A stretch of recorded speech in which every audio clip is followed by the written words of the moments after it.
survival mode. I think you're going to see a lot of restaurants disappear that have been around for a long time. And it's going to be sad. Y'all ready for this? Welcome to the DeVerna podcast, where we talk about business, life, and how to win it both.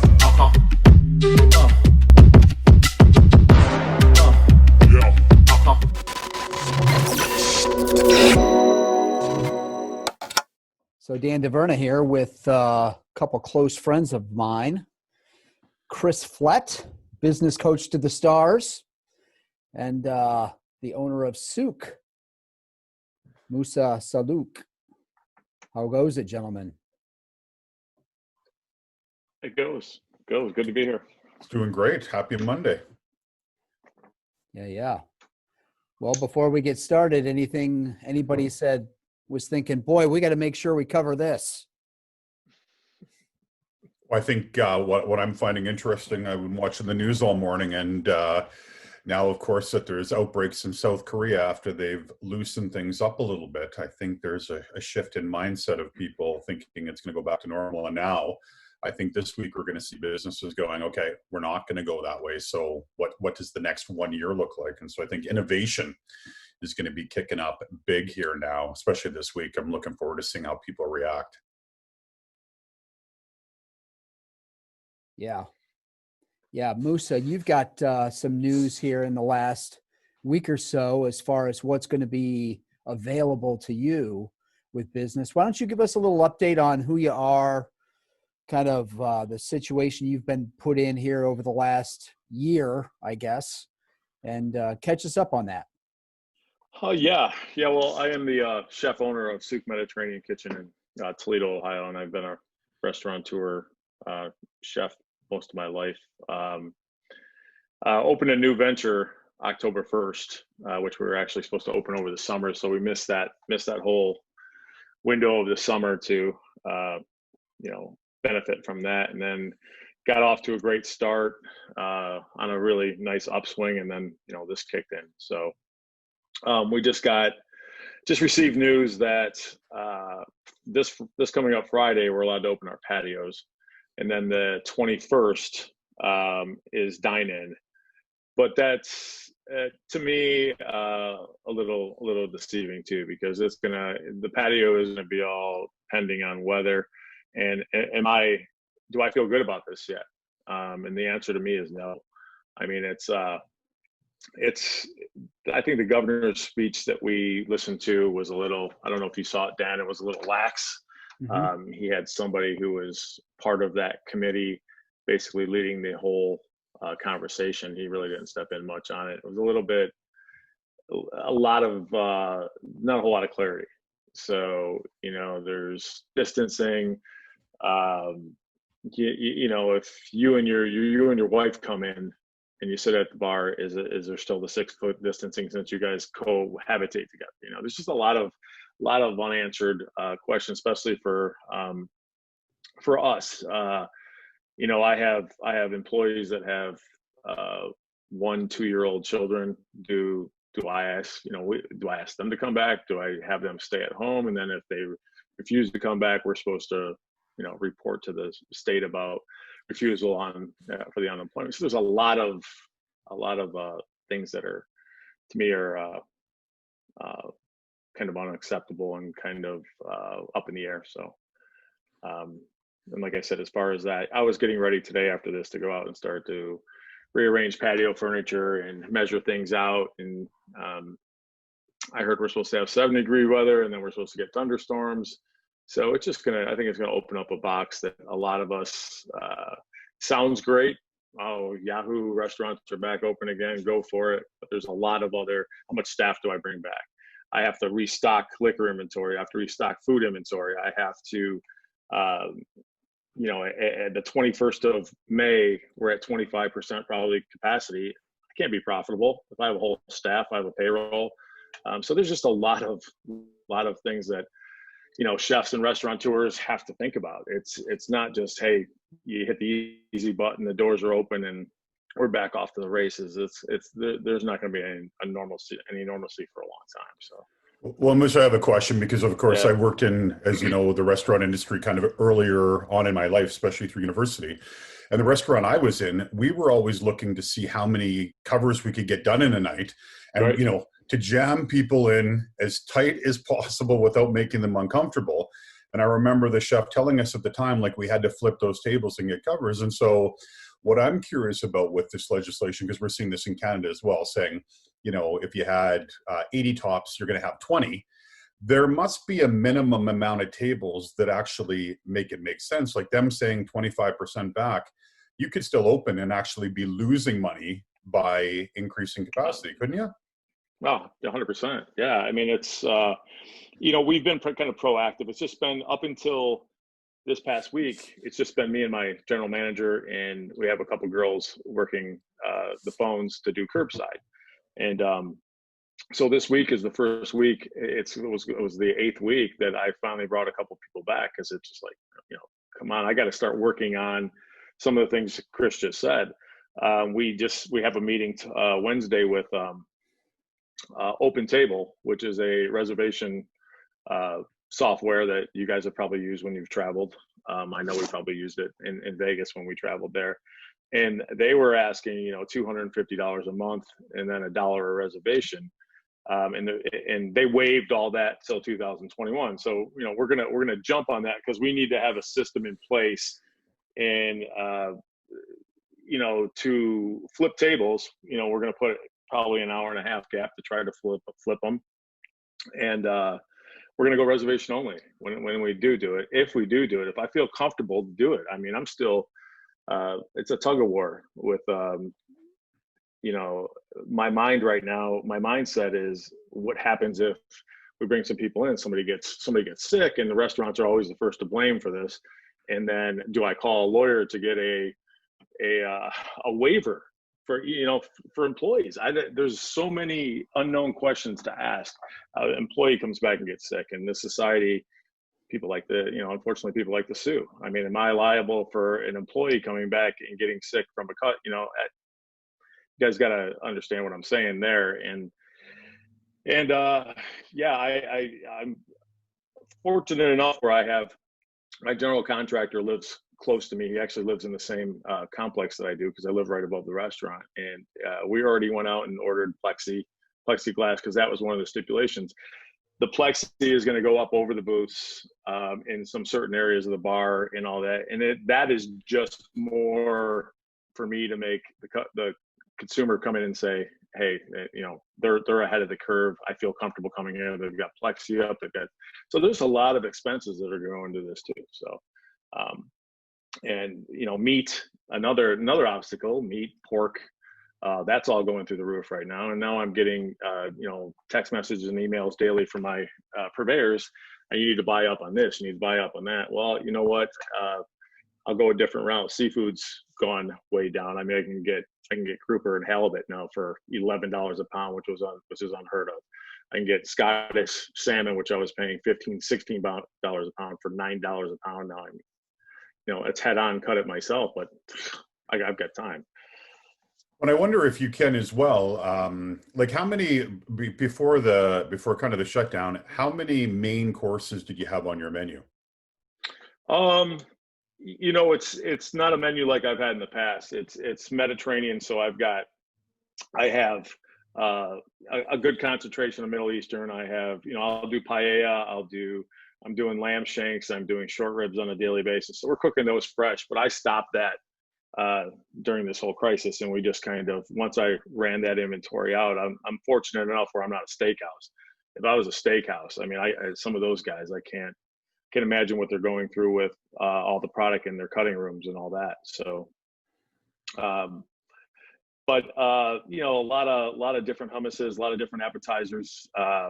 So there's some things that I had to adjust to, like the raw kibbe. I stopped doing that because I'm just gonna, there's things that I was throwing away because we're just not going through it. And you get into survival mode, and then I used to have a concept called Burger Bar 419, which was we did gourmet burgers. We started selling a ton of burgers. I just said we did a throwback Thursday, started doing stuff like that, and you're selling $10, $11 packages on the burgers, and selling a ton of them. And now I can't go to that because beef just went up to $7 a pound. So now it's back to the drawing board. Now, do I do more family meals, packages where you can feed 2 to 4, and and then you have to do multipliers on that. If you have a family of 6 or 8, you just add to that. So we got to get really creative right now to survive. And you get up at 6, 7 o'clock in the morning, you prep. Up until this last week, having a couple more guys in, what was taking me all day to do, and I was doing it cautiously, because if I over prep, I have a lot of Waste. kofta, which is lamb. Yeah, I do a lot of lamb, and there'll be a lot of waste. So fortunate enough for me, I have different ways to get rid of or create new entrees while I'm going. So I mean, basically was going to virtually put out a virtual spring menu too. So we're working on things while we're here. So we're just trying to get through the days. And this past weekend, Mother's Day, we had a great, I'm not usually open on Sundays, had a great day. The Metro Parks, who I do a lot of catering for, called me. They had 150 picnic blankets, so we did a promotion with them, and I did quiches and charcuterie boxes and either a rosé or prosecco for the mothers. And we were here all day yesterday. We did about 60 or 70 of those. So it's $4,000 or $5,000 there in revenue, which probably wouldn't have been there. So you have to really get creative in these times. And if you're just sitting back and thinking that, well, next week we're going to open, and there's a lot of guys that I know that aren't, just would rather just shut down and sit back. For me, it's more keeping the brand out there. We're making enough to keep the lights on, but it's being in people's faces and keeping my brand out there, seeing that it's a new brand. I don't have 10 years with this concept under my belt, so it's survival mode. So I think you're going to see a lot of restaurants disappear that have been around for a long time, and it's going to be sad. Not only restaurants, but small businesses. So, well, I think it's going right across. I was chatting with a buddy on Saturday, and of course, I had the perfect timing of releasing a book a month before this all crashed. And of course, a book tour is what takes a book up, and I watch it just fall flat. And so, for me, I have a little pity party for a couple of days, and then I shelf the book. And so, people are already saying, and you're probably getting this as well, but people tend to want to nudge you to the negative. And so people said, oh, well, that one's dead. Why don't you just start working on a new book? And they don't realize the amount of time that goes into writing a book or developing a restaurant concept. And, my book, like yours, like your restaurant is, it was supposed to be done in the fall. I ended up working on it all through Christmas and kind of getting it ready for this launch. And so I find it interesting that, challengingly, as an entrepreneur yourself, the three of us, is the general market wants us just to pretend, just sweep it under the mat. It's okay for you to quit. It's okay for you to put it down and you can try again, but they don't have that necessarily that mindset of, what I refer to as being the son of an immigrant, is that immigrant mindset of we have to make it work. And as it gets more challenging, you just work harder, right? Instead of 12-hour days, you put in 18 or 20-hour days. And I think that creates a unique opportunity that a majority of the population might not have kind of experience with. Yeah, and I mean, fortunate enough that is my background. Father was an immigrant, and it's failure is not an option. Is the most you can do to survive and keep afloat is what we do. And I have employees call me on a daily basis, and when am I going to come back? Well, and I was talking to a mutual friend of ours, Tony, from who owns a restaurant in town, Swig, and we were talking about, the loans and everything else, and the other big factor is how many of our employees are going to come back to work. Some of our cooks are making, with the stimulus, the $600 a week plus their benefits, making $52,000 a year to not work. So to not work, to Right. not be in a hot kitchen. Right. So there's just so many layers of minutia that come with this. It's not just, I've had, patrons coming in all week. Oh, can't wait to come sit on the patio on Friday. It's like, there's nobody wants to open more than me, but I'm not going to be, I need to be cautious. I need to protect my employees. I need to protect myself. I need to protect our patrons. So it's a it's just a tug of war on emotions right now too, and so it's a tough call.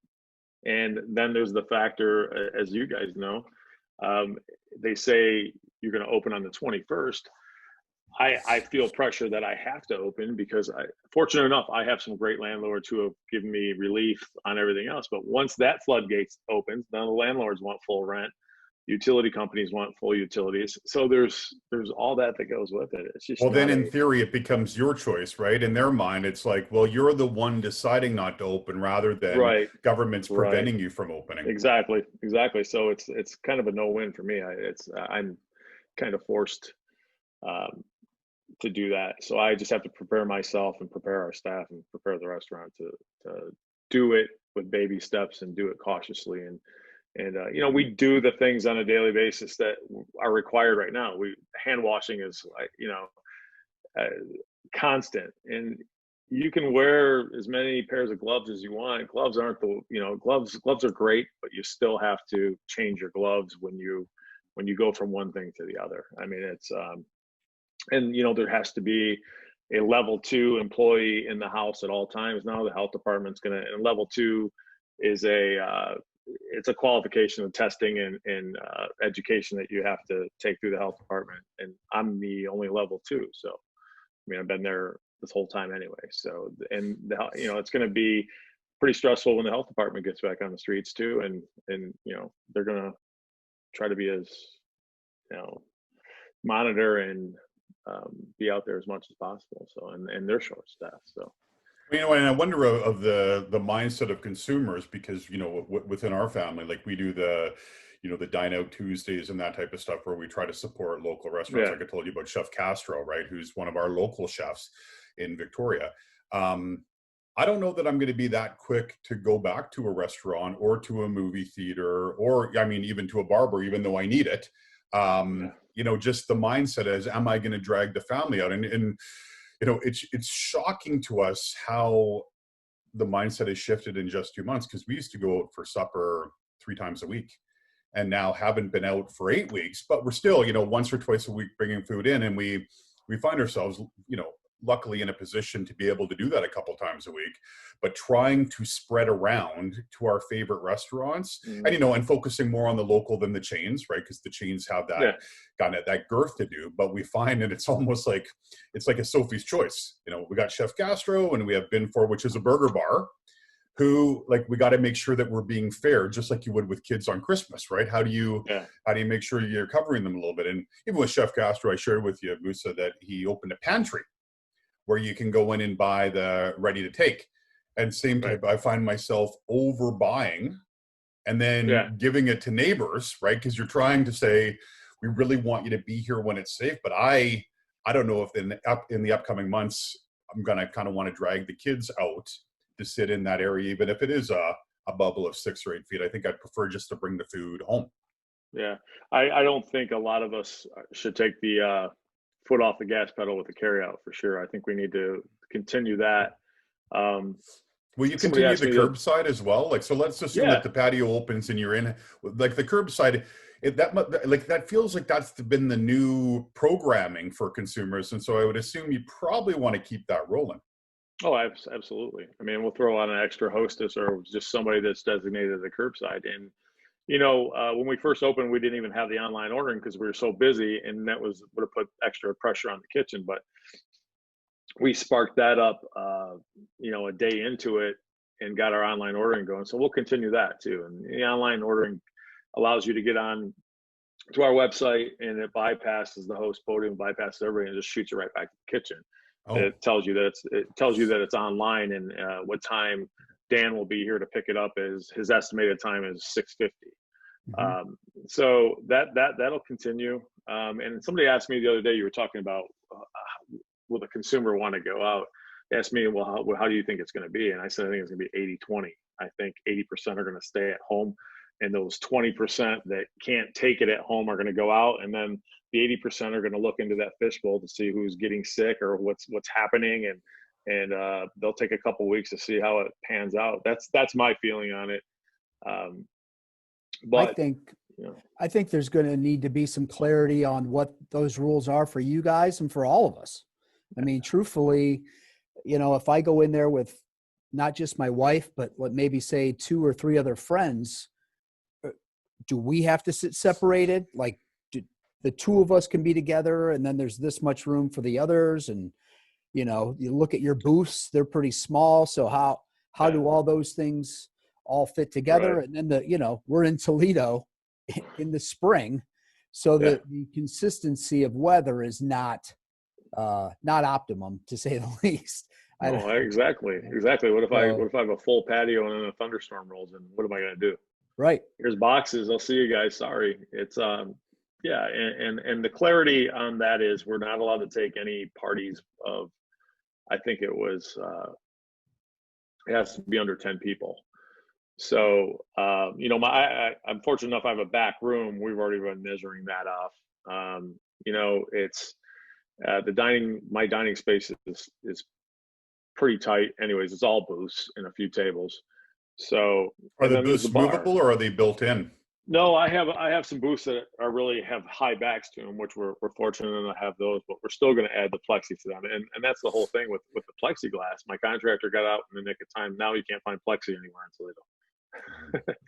That's all gone, just like the toilet paper and everything else that had hit earlier. So we're working on that stuff. And it's parties of 10 or less. But like you said, you're in booths and tables anyways. There's 6 foot distancing between tables, but there's not 6 foot distancing between people eating. And then they're telling us that our servers don't have to wear a mask, or they can wear a mask. It's up to me, and it's up to me to tell the consumer if they have to wear a mask. So they wear the mask in, but then they're going to drink and eat. They got to take the mask off. It's just it's a lot. It's a lot to take in. It's a lot to take in for the restaurants. And there's no playbook. We're not going by a playbook. This hasn't happened before. So this is we're building the playbook as we go, and it's going to be challenging, and I'm sure once the floodgates open, you're gonna have the news crews coming out, and there's going to be the pressure of talking to people, and as a restaurateur and a chef and somebody that's an independent restaurant owner, you don't want to sit and talk out about the opportunity to open. It's a tough situation. And so, Moussa, you're well connected, obviously, in the chef and restaurateur kind of center in Toledo. Are you, like, as a percentage, how many restaurateurs are kind of following your lead and quickly pivoting, as compared to how many are just like, you know what, I think this might be too long and there might be too much required and too much, it's going to cost you money, of course, to do all those upgrades, right? The plexiglass and all that stuff. Like, what's the mindset of people in the restaurant business in Toledo? Are they saying F it, or are they going, okay, let's all try to pivot here? We keep in touch, and I mean, I have a conference call today at 3. We developed a group called it's a +1 initiative, and it's some local restaurants, and we're feeding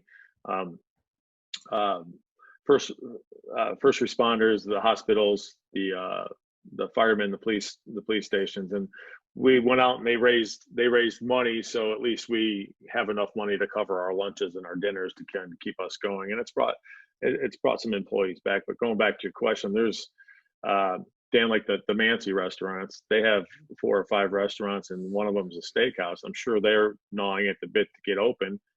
I don't know how many of us have got the Paycheck Protective Program loans. I'm not sure who all has gotten that, but I know a lot of the bigger restaurants and the local guys who have 2 or 3 operations are probably dying to get open, because I know when I had 3 or 4 at a time, it was always 2 were doing better than the other 3, and you're robbing Peter to pay Paul to keep stuff going. So right now it's kind of barren. It's like there's nothing.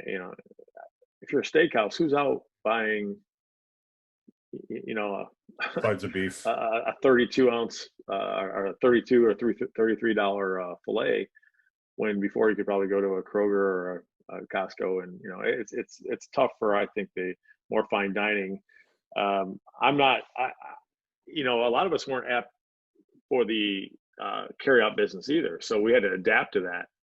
Then a lot of the restaurants, like Dan, like Balance, and some of the even with Tony, Tony's doing a ton. I'm sure Tony's doing okay with carry out, but a lot of us weren't really carry out restaurants. So, I mean, I've done carry out. It's not foreign to me, but we had to really accelerate and try to keep alive with the carry out. So I think everybody's in that boat where they want to get back at it. But now that it's finally here, I think you heard the record screech and it stopped, and it's like, okay, well, how are we going to do this? Right. So I think we'll all be in communication and talking, and some of us might come up with a better idea than the others. And we have a text message chain that we keep together, and then, like I said, there's phone calls, and the Ohio Restaurant Association does conference calls, and they feed us information, and you're allowed to get onto that. And we have some city officials that have been really good for us in helping us maintain what we have right now. So it's a close knit group. So I think we'll be in contact with each other, and we'll figure it out, and we'll help each other out, and go from there. I think the small business owners as a whole, it's going to be interesting to watch how all of it plays out. I mean, it's over the last few years, I feel like it's become very fashionable to be an entrepreneur, very cool. And I don't think it's cool right now. Like, not everybody's going to think it's quite so cool when they hear that, you're waking up at 7:00 to get everything cleaned up, to start serving food at 11, to then serve food until 8 p.m. and then clean up for 2 or 3 hours after. That doesn't sound quite as interesting as it does, and also people think that the small business owners are wealthy, and times they think, but it's a cash flow game. And when the cash flow is not coming in, but you're still expected to, pay rent and utilities and all the things that come along. And that's before you even start talking about employees, And I've started getting the calls from clients saying, hey, I know you're not an attorney or an accountant, but Jamie doesn't want to come back to work. She said, don't open that part of the business yet, because she's getting, I don't know, I think in this one case, it was almost $4,000 a month. And she doesn't have to do anything to get that. So now he's got to replace Jamie, plus he's got to hire or train Jamie. I mean, it is a real disadvantage. And, oh, by the way, at some point, maybe September or whenever, Jamie's going to have to go get a job. Like, so if there is one, but if there is a job, right? Absolutely. That's what people are forgetting. And this is, they're like, oh, I'm going to just run I'm going to run the pogey until it runs out. But when it runs out, what they're saying is general business failures in North America could be upwards of 40%. Mm-hmm. So that means that 6 of those 10 people won't have a place to go back to anyway. So it's really going to become an employer market. And you're going to find that employees who decided to sit off and enjoy their summer, which is what I heard, trying to find people to do yard work. Sure. I'm not going to really go back to work until the fall. I'm going to enjoy my summer. They're going to have a rude awakening. And I think Moussa could talk to that. I mean, that child of an immigrant mindset, like I don't know what it looks like to take a summer off, nor would I even think about it given the situation now. I've never worked harder, and we're doing great, but we're watching our competition fail left, right, and center, and we're doubling down. Even though we're doing great, we're paddling our arses off to kind of keep on above the wave rather than getting pulled out from underneath. So the mindset really challenging on the employee side. Yeah.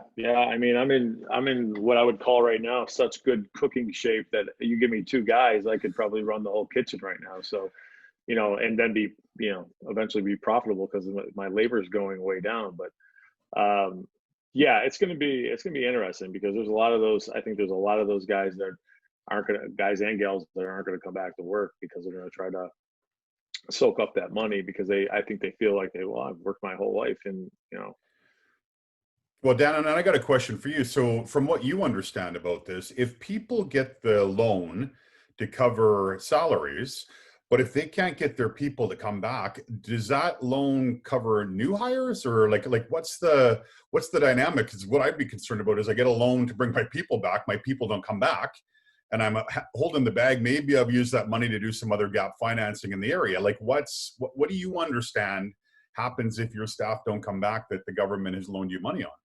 Yeah, you need to bring back somebody. That's going to be one of the problems. the people are going to have their payroll has to be up to a certain level. So if you don't hire Jimmy back, you're going to have to hire somebody in lieu of Jimmy to get that forgiveness, and Right. the other part of that is whatever doesn't get forgiven will get rolled into a loan. And now you're adding some debt to a business that's already somewhat crippled. And that's the big concern. That's the concern with people saying, taking these opportunities with whether it's their mortgage or their car payment or whatever it is. You have to be careful of what the rules are, because not everybody's just going to let you put, if you're not paying your mortgage this month, some of the rules are going to let you put that on the back end, and others are going to say that they're just going to put a multiplier on it towards the front end. So your next several payments. Well, if you're not up and working, like you just need to pay close attention to the rules on all these different moving parts, because there's a lot of moving parts. And so just as a ballpark, so people understand, because I don't actually know the answer to this question, is when somebody is, and just generalizing, when somebody's building out a restaurant, so I have to imagine that that's probably pretty capital intense to buy the equipment and to set it up. Yeah. So like ballpark, what would it cost to set up a restaurant, let's say in Toledo, that would be similar to yours? Is it $500,000? Is it $1 million? Like what's the, I don't think most of us realize how much it costs to, like how much you're already in the hole when you start. About $750,000. So $750,000 before you open the doors. Yeah. And then you're trying to spend, you're spending your money on marketing and communications to get bums in the door. Yeah. And then you hit a wall. Yeah. Yeah. It's scary as hell. It really is. I mean, we were on a great upswing. And it just felt so good. It felt like we were doing everything right, which we were. And then it stopped. So the scary thing is, how do we put it back in drive and hit that, 110 miles an hour again? It's, they say we're all in the same boat. I think we're all in the same storm. We're not all in the same boat. Somebody may have had a business restaurant that's been here for 30 years. So you're having a little bit more working capital sitting around in the bank than I do. So I mean, or if you're in the plexiglass business, you're probably doing all right. Plexiglass and the sanitizer business and everything. So, the loans I think were built for us to go back at full steam too, Dan. You know what I mean? It's that loan is there for you to bring everybody back, so you have the capital to go back at full steam. But when you're going back at 25% and you're trying to figure out, do I bring everybody back and then we're only doing a quarter of the business and everything is, my payroll is more than what I'm doing in revenue, and I pay on a weekly basis. So it's very confusing. I think I've talked to Dan about it, and it's kind of scary. And I think they're changing some of the stipulations with these loans as they go too, which is a game changer. I mean, how do you change it as you go? So they've come out and said they're going to make some adjustments. Well, did you really need that loan? How badly were you affected? And so now you start getting some pretty gray area, because you might have one person that costs a lot more and somebody costs a lot less to do business the way they are, or their personal lifestyle could be attached to that as well. So could get pretty slippery. Anytime the government rolls something out, it's tough, and it's really tough when they roll it out at such a rapid pace. There's just so many questions that were not answered on the front end of this that are going to be answered on the back end. And we just hope everybody was able to play by the rules as best they could. When, our friend Damon, who's an accountant in Canada, the Canadian government kind of the same boat, just started dumping money, right? Dumping money, bailing out individuals, companies, now the stock market, they're buying junk bonds.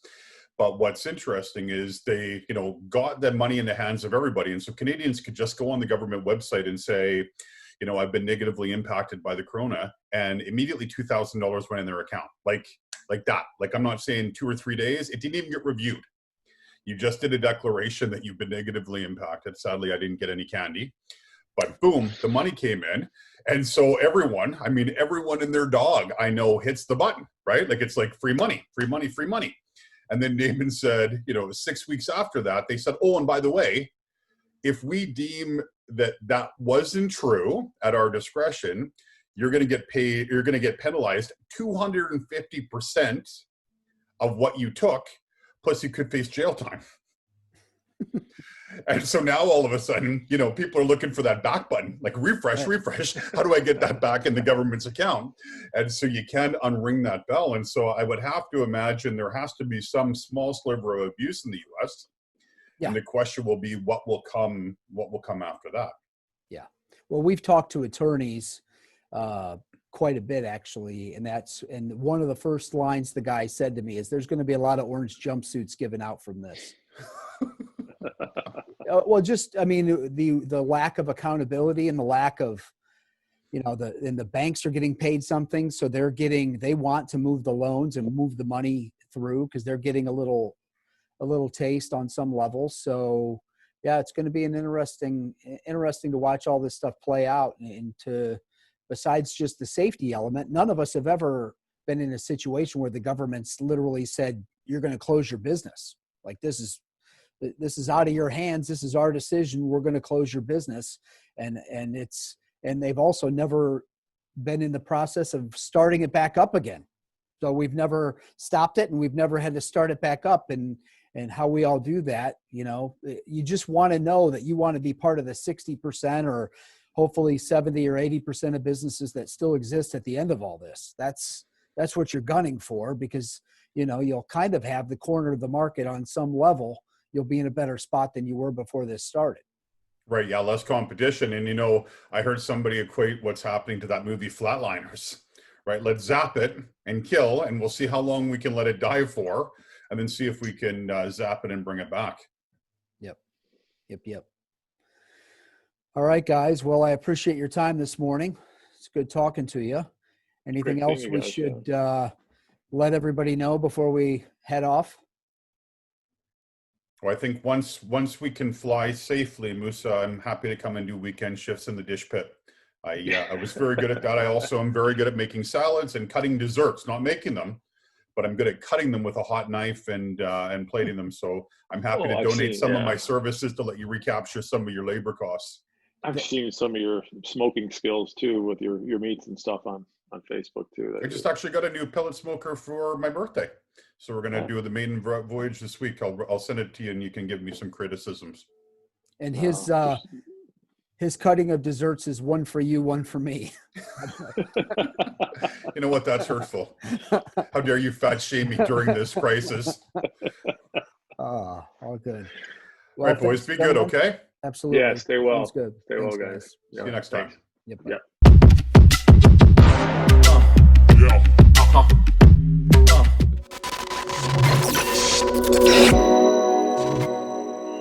DeVerna offers products and services using the following business names: Creative Financial Partners, Insurance and Financial Services, Ameritas Investment Company, LLC, AIC, member FINRA, SIPC, Security Investments, Ameritas Advisory Services, AAS Investment Advisory Services. AIC and AAS are not affiliated with Creative Financial Partners. Products and services are limited to residents of states where the representative is registered. This is not an offer of securities in any jurisdiction, nor is it specifically directed to a resident of any jurisdiction. As with any security request and prospectus from a representative, read carefully before you invest or send money. A representative will contact you to provide requested information. Representatives of AIC and AAS do not provide legal or tax advice. Please consult your tax advisor or attorney regarding the situation. Thanks for watching.